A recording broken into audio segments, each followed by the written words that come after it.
Assalamualaikum warahmatullahi wabarakatuh. Hai Pak Guru dan teman-teman, semoga semuanya senantiasa diberikan kesehatan dan keselamatan yang Maha Kuasa.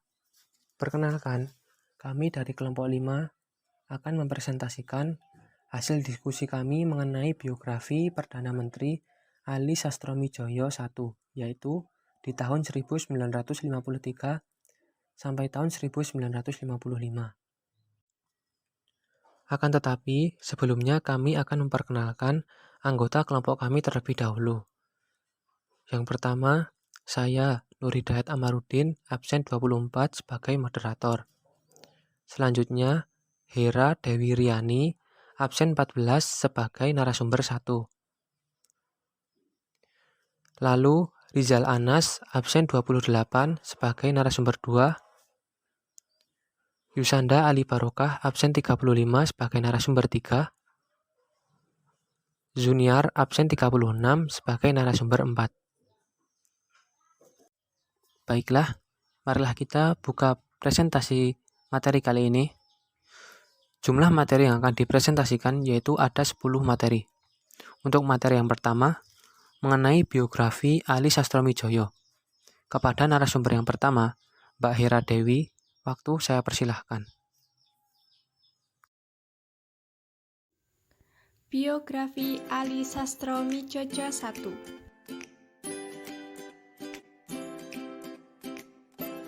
Informasi pribadi. Lahir 21 Mei 1903 di Grabak, Magelang, Hindia Belanda.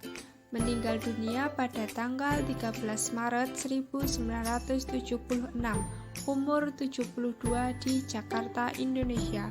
Kebangsaan Indonesia, Partai Politik Partai Nasional Indonesia, profesi politikus.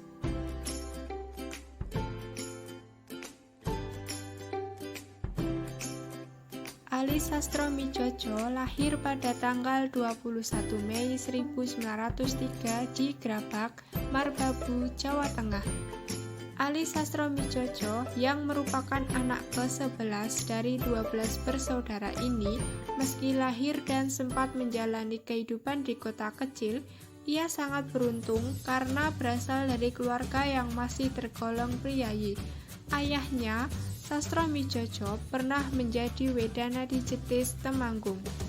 Ibunya sendiri bernama Kustiah, yang merupakan kerabat dari Bupati Magelang.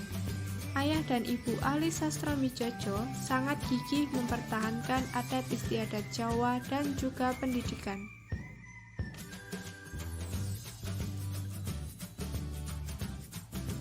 Pendidikan Ali Sastroamidjojo berawal ketika ia mengikuti pelajaran bahasa Belanda untuk dapat diterima di ALS, Europese Lagere School, kelas nomor 2. Namun, Ali Sastroamidjojo hanya bertahan setahun belajar di ALS, kelas nomor 2, karena tidak tahan mendapat perlakuan dari anak-anak Belanda yang nakal. Ayahnya kemudian memindahkan Ali Sastroamidjojo ke kelas nomor 1 yang pada dasarnya ditolak karena alasan Ali Sastroamidjojo tidak terlalu pandai berbahasa Belanda. Ayah Ali Sastroamidjojo yang pantang putus asa berusaha menghadap asisten residen dan menerangkan bahwa beliau masih keluarga dekat Bupati Magelang dari pihak ibu.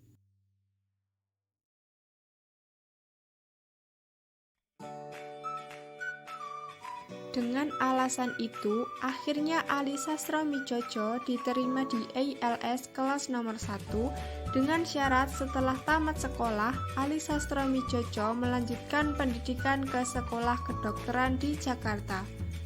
Pemerintah kolonial hanya mendirikan sekolah rendah untuk anak-anak Indonesia yaitu HIS, Holland Insight School. Sekolah berbahasa Belanda untuk tingkat pemula ini setelah lulus dapat melanjutkan ke MULO, Muurgebied Lagere Onderwijs. Sedangkan lulusan ALS disediakan HBS, Hogeschool School. Dan ada juga sekolah IMS, Algemeen Middelbare School. tahun 1918, Ali Sastromijojo melanjutkan ke HBS. Di sekolah ini, ia mulai mengenal kebudayaan Barat, khususnya budaya Belanda. Oke, stop. Untuk materi selanjutnya, kepada narasumber Mas Ali, waktu saya persilahkan.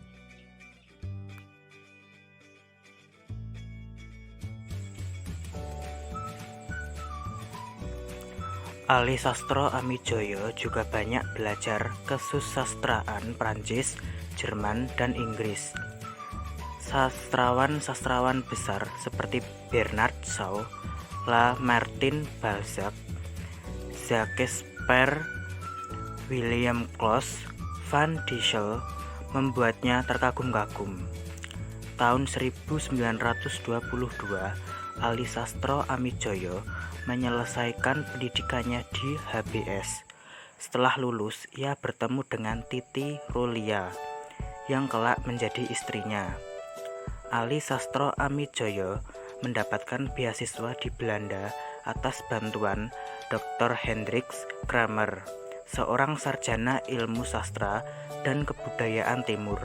Ia merupakan kenalan kakaknya dan memberikan bantuan beasiswa setelah melihat nilai-nilai Ali Sastroamijoyo selama di HBS.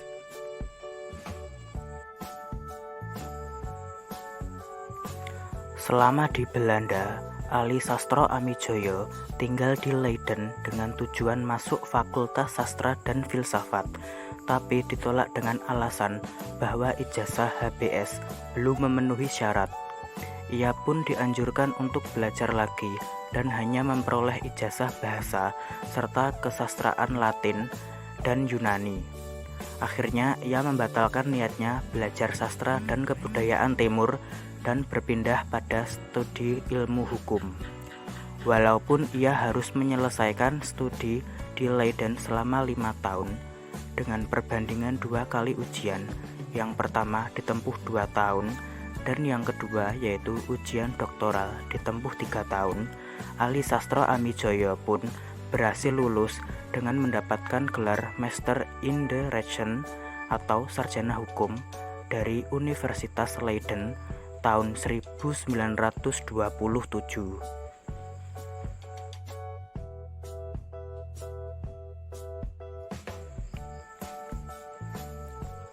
Semasa bersekolah, dia aktif dalam organisasi pemuda seperti organisasi Jong Java tahun 1918 sampai 1922 dan Perhimpunan Indonesia di Negeri Belanda tahun 1923 sampai 1928. Ia pernah berusaha mempropagandakan kemerdekaan Indonesia di Paris tahun 1926 pada Kongres Internasional Demokratik Perdamaian dan di Belgia tahun 1927 dalam Liga Anti-Imperialisme dan Penindasan Kolonial. Pada tahun 1927 bulan September, Muhammad Hatta, Ali Sastroamijoyo, dan tokoh-tokoh lainnya ditangkap dengan tuduhan menganjurkan dilakukannya perlawanan bersenjata terhadap pemerintahan Belanda di Indonesia. Mereka dituding menghasut orang-orang agar memberontak terhadap pemerintah. Hal ini membuat mereka dipenjara selama lebih dari 5 bulan. Tetapi kemudian dibebaskan pada bulan Maret 1928.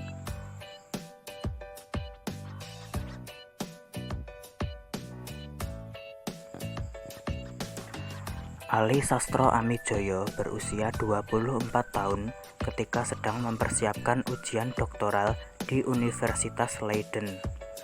Dengan dikawal sipir penjara, juga status sebagai tahanan politik yang melekat, Ali Sastroamijoyo berhasil melalui ujian itu dan dinyatakan lulus ujian. Di negeri Belanda, tempat ia sedang menimba ilmu, Ali Sastroamijoyo aktif dalam pergerakan mahasiswa Indonesia. Ia aktif dalam organisasi Perhimpunan Indonesia, sebelumnya bernama Indische Vereniging. Ia juga sering membuat gerah penguasa Belanda karena tulisan-tulisannya di koran Indonesia Merdeka.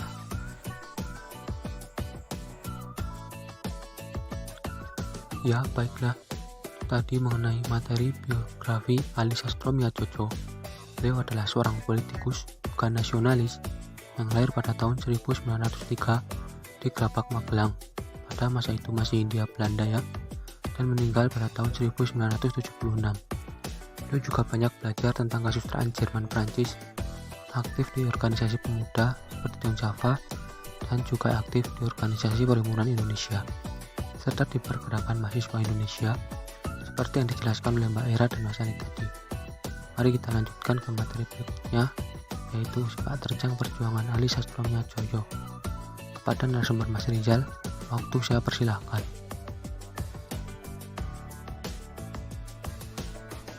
Sepak terjang perjuangan Ali Sastroamidjojo I.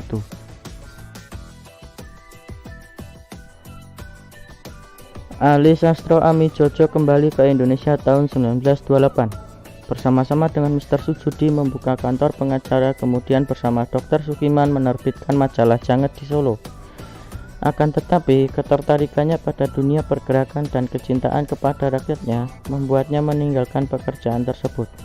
Ia memilih bergabung dengan gerakan yang diusung Soekarno. Ia masuk Partai Nasional Indonesia atau yang lebih dikenal dengan singkatan PNI, pimpinan Bung Karno, lalu masuk Gerindo saat PNI dibubarkan oleh Mr. Sartono. Ali Sastroamidjojo memilih PNI tentunya karena ia adalah tokoh politik, pemerintahan, dan pendidikan yang berhaluan nasionalis. PNI didirikan Bung Karno dan kawan-kawannya di Bandung pada tanggal 4 Juli 1927. Dalam waktu singkat, PNI menjelma menjadi organisasi massa revolusioner. Cabang-cabang PNI berdiri di berbagai daerah. Ali Sastroamidjojo sendiri menjadi anggota PNI cabang Yogyakarta. Pemuda kelahiran Gerabak ini memilih untuk lebih berperan aktif dalam pergerakan nasional. Istrinya, Titi Roelia, yang mendampinginya sejak di negeri Belanda, juga menjadi aktivis pergerakan nasional dan feminis. Pada sebuah kongres PNI di tahun 1928, Ali Sastroamidjojo berdebat keras dengan Soekarno. Saat itu, Soekarno mengusulkan agar semua anggota PNI memakai seragam.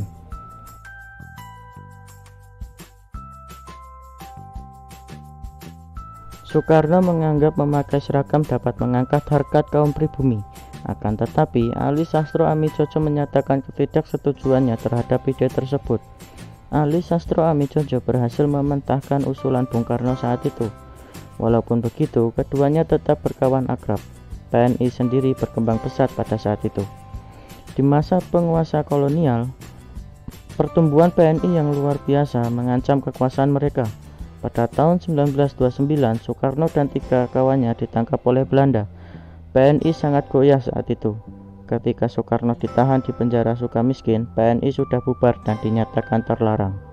Akan tetapi, beberapa bekas pimpinan PNI segera mendirikan partai baru yang bernama Partai Indonesia atau disingkat Partindo dan Gerakan Rakyat Indonesia atau disingkat Gerindo.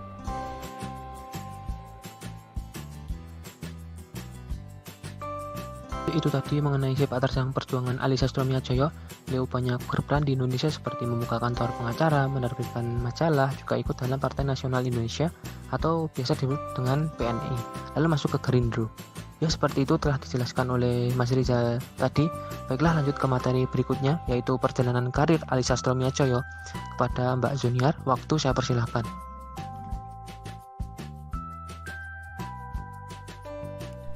Perjalanan karir Ali Sastromiatdjojo I.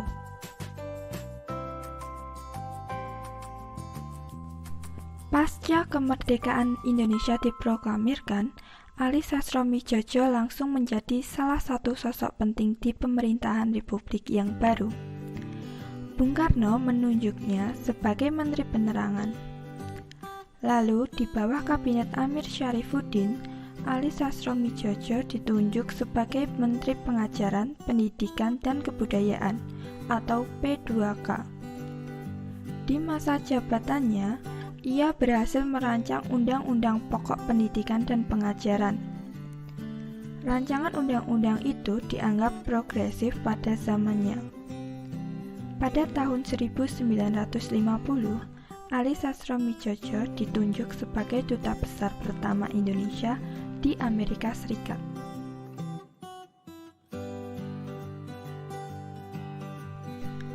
Di tahun 1953, di tengah krisis politik yang berpotensi meretakkan Republik Indonesia, Ali Sastroamidjojo ditunjuk sebagai Perdana Menteri.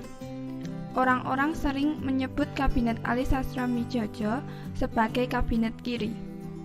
Pasalnya, pada saat itu Masyumi dan PSI ditendang keluar, sedangkan PKI dan NU ditarik masuk. Ali Sastroamidjojo memulai politik luar negeri Indonesia yang bebas aktif. Politik luar negeri meluas ke negeri-negeri sosialis. Tahun 1953, Indonesia mengirim dubes ke Peking, Tiongkok. Lalu pada tahun 1954, Indonesia membuka kedutaan di Moskow, USSR. Politik luar negeri Indonesia makin anti-kolonialisme dan anti-imperialisme. Di bawah pemerintahan Ali Sastroamidjojo, Indonesia berhasil menyelenggarakan Konferensi Asia Afrika di Bandung tahun 1955.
Oke, baiklah. Tidak terasa kita sudah sampai di materi yang terakhir. Jadi kurang lebih seperti itu presentasi dari kami mengenai biografi Perdana Menteri Ali Sastroamidjojo I. Ya, mungkin kalau teman-teman ada yang ganjel atau ada yang kurang gimana gitu dengan materinya, ya bisa komen di bawah. Insya Allah akan kami tanggapi dengan baik.